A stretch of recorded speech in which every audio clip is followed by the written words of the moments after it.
Pratibha and you are watching feel history. तो पहले की क्लासेस में हमने देखा था कि माइंडफुलनेस क्या है एंड आई होप सो कि वो वीडियो आपके लिए इन्फॉर्मेटिव होगा एंड आपको वो समझ में आया होगा। तो और आज के इस वीडियो में हम लोग जानेंगे कि काइंडनेस क्या है, उस पर थोड़ा चर्चा विचार विमर्श करेंगे एंड समझेंगे कि काइंडनेस क्या है, इसको कैसे प्रैक्टिस किया जाए। ओके, तो ये जो टॉपिक्स जो थी हमारी, तो वो मैंने ये आप पर क्लियर करा दिया था कि कल्टिवेटिंग इनर वैल्यूज़ क्या है एंड इसको कैसे कल्टीवेट किया जाए, और ट्रेनिंग द माइंड मैंने कंप्लीट करा दिया था, और माइंडफुलनेस भी हमारा हो गया। अब बाकी है kindness, meditation, discovering your vacation and interest, और self discipline, integrity, commitment and creativity. तो ये जो 3 टॉपिक्स है वो अगले पार्ट में मैं कंप्लीट कराऊंगी। आज के इस वीडियो में हम लोग काइंडनेस पर फोकस करेंगे। So without any further due let's get started. Kindness क्या है, इसका डेफिनेशन क्या है, थोड़ा ऊपर ऊपर तक हम लोग समझ लेते हैं कि काइंडनेस क्या है। ठीक है, क्या होता है ना कि हम लोग जब किसी की इमोशंस को समझते हैं, थोड़ा सा अपना कंपैशन दिखाते हैं। कंपैशन मैंने पिछले वीडियोस में करा रखा है, आप जाकर वो देख लो तो आपको अच्छे से वो समझ में आएगा। ओके, तो अगर हम किसी के कंपैशन को समझते हैं, थोड़ा कंपैशन दिखाते हैं, सॉरी थोड़ा कंपैशन दिखाते हैं, हम किसी के इमोशंस को समझते हैं और उसके प्रति थोड़ा सा हम लोग मतलब अपना इमोशंस दिखाते हैं एंड थोड़ा उसको टाइम देते हैं। ठीक है, उसको सुनते हैं कि वो कहना क्या चाहता है, एक वाइट स्माइल देते हैं उसको, और कोई भी मीटिंग में किसी से भी मिले। ठीक है, तो ये सब जो है वो एक काइंडनेस, एक ऑफरिंग है। ठीक है, तो इसी को समझेंगे आज हम लोग। चलो देखते हैं। तो ये लड़का यहाँ पे गिरा हुआ है एंड ये लड़की उसे उठा रही है, मतलब सी इज़ काइंड, मतलब उसके अंदर दयालुता भरी पड़ी है एंड वो उसकी मदद कर रही है। बस ये, चलो अब देखते हैं हम लोग यहाँ पे डेफिनेशन क्या है इसका। Kindness is the quality of being friendly, generous and considerate toward others. ठीक है, without expecting anything in return. It involves acts of compassion, empathy, and goodwill that uplift and support those around us. तो देखो, एक kindness जो है ना, ये एक क्वालिटी है जिससे क्या होता है कि हम फ्रेंडली किसी के साथ भी या एक फ्रेंडली कनेक्शन बना पाते हैं, जनरस कनेक्शन बना पाते हैं, और दूसरे के प्रति हम लोग थोड़ा सा अपना कॉन्सिडरेट होते हैं, अपना थोड़ा सा झुकाव रहता है उनकी तरफ, काइंड रहते हैं हम लोग उनकी तरफ। ठीक है, without expecting anything in return, बिना ये चीज़ के कि वो हमें भी कुछ ऐसा मिलेगा या फिर वो मेरा भी अगले टाइम्स में मेरा अगर कुछ ऐसा सिचुएशंस हुआ तो मेरे साथ भी वो मेरा मदद करेगा वैसा। तो ऐसा बिना सोचे, ऐसा नहीं सोचना है, और आपको उसकी अपनी फुल हार्टली उसकी मदद करनी है, उससे फ्रेंडली बातें करनी है एंड उसकी तरफ थोड़ी सी झुकाव रखनी है, चाहे कोई भी हो, चाहे पर्सनल लाइफ हो या प्रोफेशनल लाइफ हो।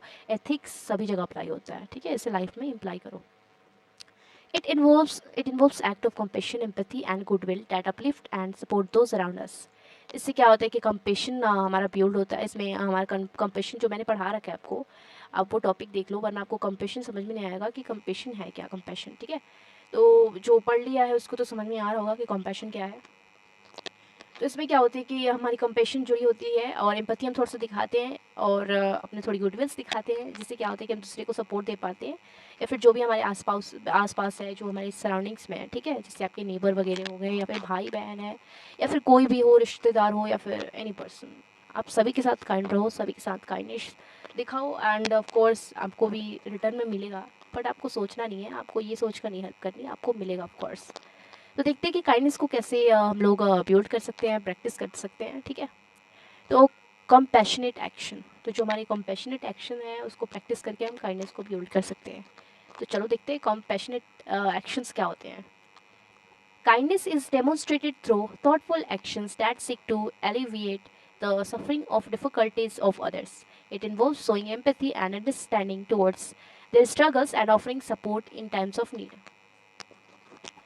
तो क्या होता है ना कि हम लोग जो हमारे थॉटफुल एक्शंस होते हैं उसको हम किसी, अगर देखो, अगर कोई भी सफ़र कर रहा है, कोई भी डिफ़िकल्ट सिचुएशन से सफ़र कर रहा है और उसको मदद चाहिए, तो हम उससे मदद करते हैं।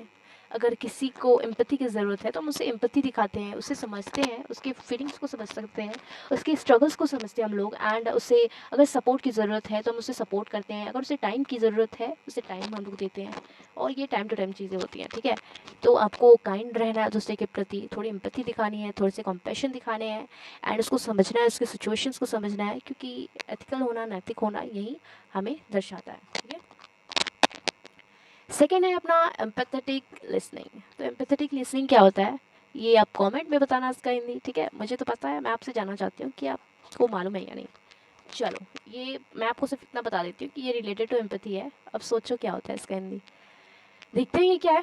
Kindness involves actively listening to others with empathy and without judgement. Kindness में क्या होता है कि आपको दूसरे को सुनना होता है एक्टिवली, ठीक है।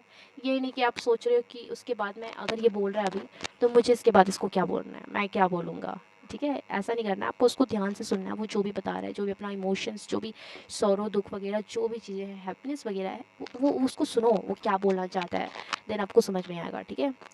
और थोड़ी सी अपनी एम्पैथी दिखानी है, जो अंदर आपकी इंसानियत, थोड़ी सी इमोशंस को समझने की जो सेंसेस है उसको दिखाना है, बिना किसी जजमेंट के। ये नहीं कह रहे यार ये तो ड्रामे कर रहा है, नहीं ऐसा नहीं, आपको समझना है उसको, ठीक है। Okay, by offering a compassionate year, individual validate others experiences and emotions, fostering a sense of connection and understanding. इससे क्या होता है कि कंपेशन अगर हम दिखाएंगे, थोड़ी सी उसकी बातों को सुनेंगे, तो इससे क्या होगा कि लोगों को एक्सपीरियंस होगा, ठीक है। उसके इमोशंस को हम लोग समझ पाएंगे और हम लोग जान पाएंगे कि किस हालात में हमें कैसे बिहेव करना चाहिए, उसको कैसे इमोशन को समझना चाहिए। Fostering a sense of connection and understanding, इससे क्या होता है कि हमारा जो अंडरस्टैंडिंग और एक कनेक्शन जो होता है वो बिल्ड होता है। इससे हमारा जो सेंस होता है कनेक्शंस का वो बढ़ता है। थर्ड है हमारे स्मॉल गेस्चर्स। ओके, तो स्मॉल गेस्चर्स क्या है, चलो देखते हैं। ये जो छोटा मोटा इशारा होता है वो, kindness can be expressed through simple, everyday gestures that brighten someone's day. Whether it's a smile, a kind word, or a random act of kindness, these small gestures have the power to make significant differences in someone's life. तो ये जो क्या होता है कि kindness, kind होने का मतलब ये नहीं कि आप रूड हो, नहीं, आपको रूड ही नहीं होना है। थोड़ा सा सिंपल सा कुछ अपना एक्सप्रेशन दिखाना है, एवरीडे गेस्चर्स आपको अपनाने। जैसे आप किसी का दिन को ब्राइट करने के लिए आप थोड़ी सी छोटी मोटी सी स्माइल उसे दे सकते हो। अगर कोई आपको देखकर मुस्कुरा रहा है तो आप ऑफ कोर्स छोटा मोटा सा स्माइल तो दे सकते हो, यानी कि आप रूड हो यार, कितने खड़ूस हो आप, नहीं, ये नहीं सो करना है, आपको भी थोड़ी सी स्माइल दिखानी है। और जैसे कुछ काइंडनेस दिखा दिया करो, या फिर स्मॉल गेस्चर्स जैसे आप डिफरेंसेस मत क्रिएट करो किसी के भी लाइफ में, सबको इक्वालिटी के साथ ट्रीट करो, ठीक है। डिस्क्रिमिनेशंस नहीं होने चाहिए, चाहे वो पुअर हो या फिर रिच हो, सबको इक्वली हमें ट्रीट करना चाहिए। ये तो हमारे कॉन्स्टिट्यूशन में भी है, तो ये क्राइम भी है, तो इससे मत क्या करो, ओके। फोर्थ है हमारा generosity of spirit. So kindness is characterized by a generous spirit that freely gives without expecting anything in return. It involves sharing resources, time and talents to benefit others and contribute to the well-being of the community. तो kindness को क्या होता है कि एक हमारे अंदर जो जनरस स्पिरिट होती है, ठीक है, जो हमारे अंदर एक स्पिरिट होती है, जो वो जो काइंड होती है, ठीक है, उसको आप ये उसको किसी की भी मदद कर रहे हो तो ये सोचकर मत करो कि जो आपको भी वो रिटर्न में आपको वो भी मदद करेगा, नहीं, आपको इस चीज़ की लालच नहीं होनी चाहिए। हर किसी की दिल खोलकर आपको मदद करनी चाहिए। जो आत्मा की उदारता होती है उसे हमें जागृत करना चाहिए, ठीक है। It involves sharing resources, time and talents to benefit others and contribute to the well being of the community. ये हम लोग आत्मा की उदारता कैसे दिखा सकते हैं, तो जैसे कि अपना कुछ भी सामान देकर, जैसे पड़ोसी वगैरह आते हैं तो कहते हैं भाई साहब थोड़ी चीनी मिलेगी, तो वो आप चीनी दे दिया करो। या फिर अगर किसी को कपड़े की ज़रूरत है, नीड है, तो उसे दे दिया करो। या फिर कहीं भी आप एनजीओ में जाकर अपना थोड़ा दान कर सकते हो, ठीक है। आप उसे अपना टाइम दे सकते हो। टाइम तो आजकल के ज़माने में काफ़ी ज़्यादा बहुमूल्य रत्न हो गया है, प्रीसियस रत्न हो गया है, ठीक है, ये रत्न के बराबर ही हो गया है। And talents to benefit others and contribute to the wellbeing of the community. और अपनी थोड़ी टैलेंट्स उन्हें दिखा सकते हो, जिससे क्या हो कि उनको आप कंट्रीब्यूट कर सकते हो और आपकी कम्युनिटी भी काफ़ी वेलबींग होगी, ठीक है। तो हमने इस पढ़ा यहाँ पे कि काइंडनेस क्या होता है, ठीक है, और जेनरसिटी ऑफ स्पिरिट क्या होती है, और जो काइंडनेस होता है वो हमारा उसको कैसे हमें करना चाहिए हैंडल, ठीक है। अब आगे देखते हैं हम लोग, रिस्पेक्ट एंड इंक्लूसिविटी। तो ये क्या है, चलो हम लोग देखते हैं। तो इंक्लूसिविटी क्या होता है, आपको हिंदी मालूम है इसका, कई लोगों को नहीं मालूम होगा, मैं बता दे रही हूँ, यहाँ पे लिख दे रही हूँ। थोड़ा सा वेट कर लो, लिखने में टाइम लगता है, 1 मिनट। ओके, तो आप ये पढ़ लेना, मैं लिख रही हूँ, ठीक है। इंक्लूसिविटी मतलब होता है समावेश वेशिता। तो ये समावेशिता क्या होता है, इसको हम लोग देखेंगे, ठीक है। तो इसकी राइटिंग अच्छी नहीं बन रही है, कर्सर है, ओके। तो रिस्पेक्ट और इंक्लूसिविटी क्या होता है, चलो यहाँ पे डिस्कस करते हैं हम लोग। Kindness entails treating others with respect and dignity and inclusivity regardless of differences in background, beliefs और opinions. It involves recognising the inherent worth and humanity of every individual. Kindness थोड़ा सा दिखाने का मतलब होता है यानी सबको इक्वली ट्रीट करना, सबको रिस्पेक्ट सेम देना, सबको सेम डिग्निटी देना, सेम इंक्लूसिविटी देना यानी समावेशिता देना। ये नहीं कि आप डिफरेंसेस उनमें क्रिएट कर रहे हो, आप उसके बैकग्राउंड के साथ, उसके बिलीफ के साथ डिफरेंसेस या फिर उनके ओपिनियन के साथ डिस्क्रिमिनेशंस क्रिएट कर रहे हो, ठीक है, डिफरेंसेस जो क्रिएट कर रहे हो। इसको बिना क्रिएट किए आपको उनको सेम डिग्निटी देनी है, सेम रिस्पेक्ट देना है, सेम इंक्लूसिविटी देना है, ठीक है। It involves recognising the inherent worth and humanity of every individual. इसमें क्या होता है कि अगर हम अपना थोड़ा वर्थ दिखाते तो ह्यूमैनिटी सभी पर्सनस में जागृत होती है एंड ऑफ कोर्स समाज एक अच्छे वे में, एथिकल वे में आगे बढ़ेगा। अगला है हमारा फॉरगिवनेस एंड अंडरस्टैंडिंग यानी क्षमा करना मतलब छोड़ देना, लेट इट गो करना, ठीक है, और अंडरस्टैंड करना। अंडरस्टैंडिंग जो होती है वो हमारी काफ़ी ज़्यादा इंपॉर्टेंट होती है काइंडनेस के अंदर। कई लोग क्या होता है कि मिसअंडरस्टैंडिंग क्रिएट हो जाती है, तो वो नहीं करना, ठीक है।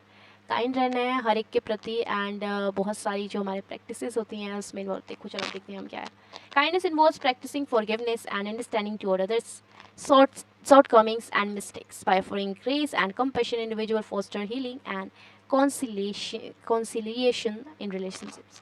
काइंडनेस थोड़ा मतलब प्रैक्टिस करने के लिए आपको क्या करना है कि आपको इस चीज़ की प्रैक्टिस करनी है कि कैसे किसी को जाने दें, छोड़ दें, सिचुएशंस को छोड़ दें, गुस्सा मत करो, शॉर्ट टेम्पर मत बनो वहाँ पे, किसी भी पर्सन को समझो, उसके सिचुएशंस को समझो, उसके इमोशंस को समझो, ठीक है। और जो शॉर्ट कमिंग मिस्टेक्स है उसको फॉरगिव करो यार, ठीक है, छोड़ दो, मतलब इतनी क्या चिंता करने की ज़रूरत है, ठीक है। एक ही ज़िंदगी ऐसे में गुजर जाना है, ठीक है। आगे सारी नहीं चल रही, चलो पढ़ते हैं आगे। By offering grace and compassion individual foster healing and reconciliation relationship. इससे क्या होता है कि ग्रेस और कॉम्पेशन दिखाने से इंडिविजुअल जो हमारा पर्सन होता है वो हील होता है और उसके रिलेशनशिप्स जो होती हैं वो हील होती हैं, वो ठीक होती हैं, उसमें गांठ नहीं पड़ता है, ठीक है। जैसे रहमान धागा प्रेम का मत तोड़ चटका है, गांठ बने जाए, तो ये जो है हमारा वही है ये, तो यहाँ पे गांठ नहीं पड़ने देना है, उसको छोड़ देना है। और यही है हमारा 6 नंबर काइंडनेस प्रैक्टिसेस। 7 पर आते हैं एक्ट्स ऑफ सर्विस। तो एक्ट ऑफ सर्विस क्या है? Kindness is often expressed through acts of service that benefits others, whether it's volunteering, lending a helping hand, or support a cause. These selfless actions demonstrate a commitment to making the world a better place. अगर kindness आपको दिखाना है तो आपको ऐसी कुछ services करनी होगी जिससे दूसरे को बेनिफिट हो, कुछ अच्छी सर्विसेज करनी होगी, कुछ एथिकल सर्विसेज करनी होगी। जैसे आप वॉलंटियरिंग कर सकते हो, ठीक है, जैसे आप दूसरे की मदद कर सकते हो, ठीक है, जैसे उसके कुछ काम करके, जैसे मम्मी किचन में काम कर रही हैं तो आप उनकी सपोर्ट कर सकते हो, whether you are a boy और यू आर अ गर्ल। तो उसे काइंड बनो यार, तुम्हारी मम्मा तुम्हारे लिए कितना कुछ करती हैं, थोड़ा सा उनके भी जाकर हाथ बटा दिया करो। ऐसा नहीं है कि लड़के किचन में नहीं जाते, ये रूढ़ीवादी सोच है, ज़माना आगे निकल गया, तुम भी बदलो, ठीक है। और या फिर आप उनको किसी भी सिचुएशन में जो कुछ हो गया वो उसमें सपोर्ट करके, या फिर सेल्फलेस एक्शंस, ठीक है, वो करके, या फिर आपने कुछ कमिटमेंट कर दी तो उसको बेटर प्लेस पे अप्लाई करके आप उसे कर सकते हो, ठीक है। 8 हमारा cultivating a culture of kindness. तो यहाँ पे ये जो है वो इम्पॉर्टेंट है, काइंडनेस का एक कल्चर डेवलप करना जिससे कि समाज आगे काइंड ही रहे, ठीक है। जैसे सियावली रामचंद्र जी ने हमें सिखाया है कि मतलब जैसे सब कोई जानते हैं कि वो मर्यादा पुरुषोत्तम थे, वो मर्यादा में रहते थे, पुरुषों में उत्तम थे, ठीक है। वैसे ही आपको भी काइंडनेस सोसाइटी में जनरेट करनी है एंड लोगों को ये आपको मोटिवेट करना है कि वो भी काइंड हो सकते हैं, ठीक है। तो चलो देखते हैं। Kindness is contagious and has the power to create a ripple effect of positivity and goodwill. By cultivating a culture of kindness in our communities, workplaces, and society at large, we can inspire others to spread compassion and create a more caring and empathetic world. तो ये जो ripple effect था वो हमने पिछले classes में की थी। अगर आपने वो क्लासेस नहीं की तो जाओ अटेंड करो। मैं आपको हमेशा बताती रहती हूँ कि पीछे की यार क्लासेस जो है वो आप अटेंड किया करो। अगर आप नहीं करोगे तो आपको कैसे समझ में आएगा? आप नहीं समझोगे तो आप एग्ज़ाम में नहीं लिख पाओगे, फिर तो छापना पड़ेगा आपको। छापना नहीं है, आपको सीखना है, ठीक है। तो रिपल इफेक्ट क्या होता है? तो रिपल इफेक्ट जो होता है उससे हम लोगों को क्या करते हैं कि इन्फ्लुएंस करते हैं किसी जो सिचुएशंस में, कोई एक्शंस करके या फिर कोई इवेंट को करके, ठीक है। जिससे क्या होता है कि उनको भी एक्सपीरियंस होता है और वो जान पाते हैं कैसी चीज़ें सीरीज़ में चलती है, एक पर एक चलती है, नहीं एक पे एक नहीं होती है। जैसे हम कुछ श्रृंखलाबद्ध कोई प्राणी परिणाम वगैरह कर सकते हैं, जिससे उनको समझ में आएगा कि रिपल इफेक्ट क्या होता है, ठीक है। तो जैसे मैंने आपको यहाँ पर रिपल इफेक्ट बताया, ऐसे ही आप जाकर सारे टॉपिक्स को जाओ क्लियर करो एंड मेरे चैनल को सब्सक्राइब करो यार। जब सब्सक्राइब ना करोगे तो कैसे होगा? नहीं होगा ना। तो ये जो रिपल इफेक्ट जो है असर, वो आप पर भी होना चाहिए। जाओ और सब्सक्राइब करो मेरे चैनल को, न्यूटन के थर्ड लॉ ऑफ मोशन को फॉलो करो, जैसे कि मैं आपको पढ़ा रही हूँ। तो आप भी मेरे के लिए कुछ करो ना, आप जाओ चैनल को सब्सक्राइब करो, वीडियो को लाइक करो और नीचे कमेंट करो कि मुझे और ऐसी क्लासेस चाहिए, तभी तो मैं आगे वीडियो बनाऊंगी। और ये भी कमेंट करना कि अगले कौन से सब्जेक्ट पर आपको वीडियोस चाहिए, तो मैं उस पर भी वीडियो बनाऊंगी। ठीक है, आगे बढ़ते हैं। तो काइंडनेस जो है वो एक पावर है रिपल इफेक्ट क्रिएट करने का, यानी लोगों को इन्फ्लुएंस करने का, उन्हें एक उन्हें भी एक मौका देने का कि जिससे वो भी आपको कॉपी करे, मतलब गुड वे में, और वो चीज़ों को करे जिससे क्या होगा कि समाज एक एथिकल वे में आगे बढ़ेगा। ठीक है, पॉजिटिव वे में गुडविल होगा। ठीक है, तो by cultivating culture of kindness in our communities, work place and society at large, we can inspire the to spread compassion and create more caring and empathetic world. तो ये kindness को create करके, culture इसका create करके हम लोग क्या कर पाते हैं कि हम अपने कम्युनिटीज़ को, अपने वर्क प्लेसेस में, या फिर सोसाइटी जो है हमारी, या फिर लार्ज एरिया में हो या फिर स्मॉल एरिया में, हम सबको इंस्पायर कर पाते हैं। और इससे क्या होता है कि हम उन्हें सिखा पाते हैं, वो इंस्पायर होते हैं हमसे कि कैसे कॉम्पेशन को स्प्रेड किया जाए, कैसे मोर केयरिंग और एम्पैथेटिक वर्ल्ड को कैसे क्रिएट किया जाए, कैसे हम लोग वर्ल्ड को एम्पैथेटिक बना सकते हैं, कैसे हम दूसरे के इमोशंस को समझें, कैसे हम काइंडनेस दिखाएं, कैसे हम थोड़ा सा अपना कॉम्पैशन दिखाएं, जिससे लोगों को थोड़ी राहत मिले, स्ट्रेस कम हो एंड लोग आपसे फ्रेंडशिप करें, फ्रेंड्स बने आपके, बहुत बड़ी कम्युनिटी बने, एंड ऑफ कोर्स लाइफ में आप खुश रहो। In summary, kindness is a fundamental human virtue that involves compassion, empathy, and generosity toward others.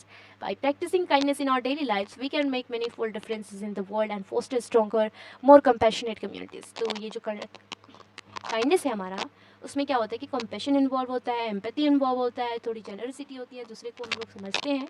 ठीक है, और इसे प्रैक्टिस करने से हमारी डेली लाइफ जो होती है वो मीनिंगफुल बनती है, और जो डिफरेंसेस होते हैं वो हटते हैं, और इससे क्या होता है कि वर्ल्ड जो है हमारा वो स्ट्रॉन्गर वे में बहुत ज़्यादा कंपैशनेट कम्युनिटीज़ क्रिएट होता है। ठीक है, तो जैसे हमने जाना कि काइंडनेस होकर हम लोग क्या क्या कर सकते हैं, क्या क्या पा सकते हैं, और काइंडनेस होना किसे कहते हैं, दयालु होते हैं हम लोग। ठीक है, तो काइंडनेस होना एक बहुत बड़ी इंपॉर्टेंट चीज़ है, आप भी काइंड हो सकते हो। ठीक है, और काइंड होकर आप समाज को अपने गुड वे में ले जा सकते हो, और उसे समझ सकते हो, लोगों की प्रॉब्लम्स को समझ सकते हो, आप थोड़ी सी अपनी दयालुता दिखा सकते हो, एंड ऑफ कोर्स आपकी एक बढ़िया कम्युनिटी बनेगी, एंड लोग आप पर विश्वास करेंगे, अपने प्रॉब्लम्स को आपके साथ शेयर करना चाहेंगे, एंड इससे क्या होता है कि आपकी एक अलग ही स्थान बनती है सोसाइटी में। ठीक है, तो ये काइंडनेस की जो प्रैक्टिसेस थी वो काफ़ी ज़्यादा इम्पोर्टेंट थी, आपके एग्ज़ाम्स में ये आ सकती हैं।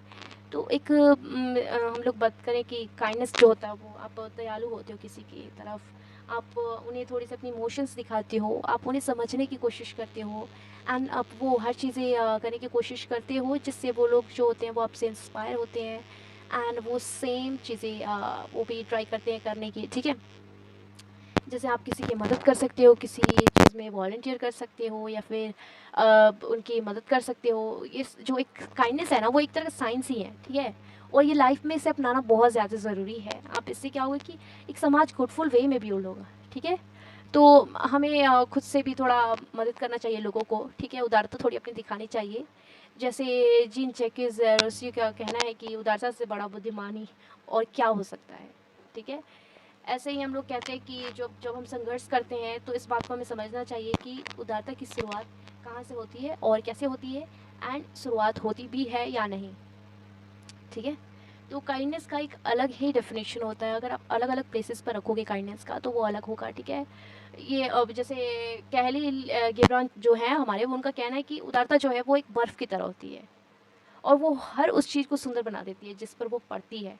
ठीक है, ये बहुत ज़्यादा लवली लाइन है, आपको भी ये लर्न करना चाहिए, क्योंकि उदारता जो है वो ये नहीं है कि आप कोई काम इसलिए कर रहे हो क्योंकि दूसरे व्यक्ति से उन्हें नहीं हो पा रहा है या फिर वो नहीं कर पा रहे हैं, बल्कि आप इसलिए करो ना क्योंकि वो आप काम कर सकते हो, आप उनकी मदद कर सकते हो। ठीक है, जो ये सब चीज़ें होती हैं वो बहुत इंपॉर्टेंट होती हैं, एंड हमें डे टू डे लाइफ में भी इसे अपनानी चाहिए। ये नहीं है कि ये हमने पढ़ लिया। एथिक्स क्या होता है, एथिक्स आपको दिया ही इसलिए है कि आप ह्यूमैनिटी को अपने अंदर जागृत करो। ठीक है, तो आई होप सो कि ये टॉपिक्स आपके लिए काफ़ी ज़्यादा इंपॉर्टेंट थी, कि आपको समझ में आई। So that's all for today. If this video was really informative for you, hit the like button, subscribe to my channel. If you think this video helps, do give it a like. 100k, and I will surely make another videos on next topics like meditation and another topics. Okay, see you then. Thanks for watching this video. Keep watching.